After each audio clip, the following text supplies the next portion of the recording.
So what is your thought process on 3 square meals a day, snacks, intermittent fasting? Like, what is your go-to for your clients as far as, healthy living? So my ideal generally is the 3 meals and the snacks. However, like I said, everybody is different. And I definitely have them eat according to their lifestyle at work too. Mm, Because that's where it kind of gets off a lot for a lot of people.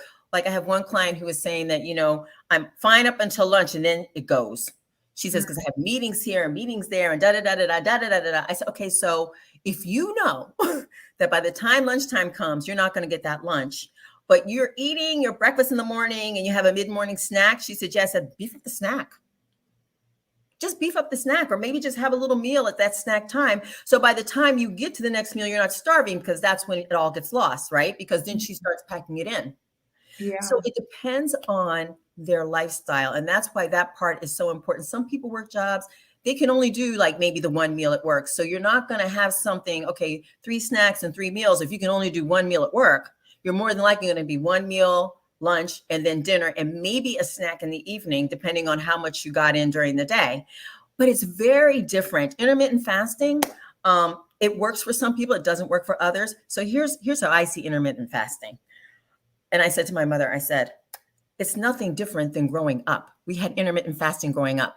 We ate at 6 a.m. and we were done by 7 p.m. and that was it. I said, it was so structured growing up. Got up at 6 a.m., you ate breakfast because it was time to go to school. You had lunch at school, you came home, you have dinner, and then you might have a snack at night, and it's time to go to bed. Yeah. I said, it was a block of time that you ate and a whole block of time that you didn't. Yeah.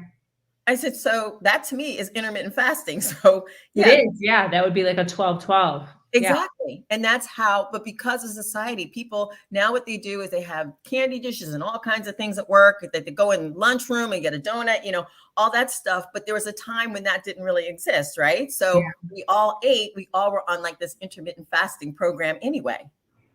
Absolutely. So, That is interesting, actually. Yeah, all these snacks now. yeah, Bars and fruit snacks and candy. Yeah, but yeah. there was a time where there wasn't a whole lot of that. Nope, there was not a whole lot of that at all. Yeah, it was like the snack was the banana. Yeah. Yeah, that's interesting. So that's the thing. So, we just have to really, and it's funny because it's happened gradually, right? I Yeah. mean, it happened so gradually that nobody even realized it was happening. Just like my dad has dishes from when we were younger, but they were family plates. They weren't kids' plates, they were family plates. Mm. And that family cereal bowl, I kid you not, the only amount of cereal it would be able to hold is, back in the day, I don't think they do it anymore. They had variety packs of cereals, the little boxes. It will only hold a box of that. It will not Yeah. hold any, I mean, with milk in the bowl, that's it. You're not getting any more cereal in that bowl than that, right? But now look at what we're eating. I mean, I looked at those plates in his cabinet. I'm like, you still have these? I remember these plates. These are our dinner plates.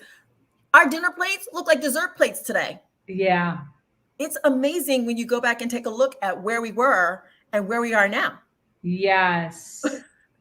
Yeah, that is one thing that I did pivot into, was using the smaller, I guess, dessert plate for Yes. my dinner plate. Yes. Yeah, Yes. Because if, 100%. if a lot of people would do that, that would be great, because that really is the portion we should be eating. And the cool thing is you can overload on that and you're like, oh yeah, look at me go. You know? But if you put that same size on a big plate, it's kind of spare.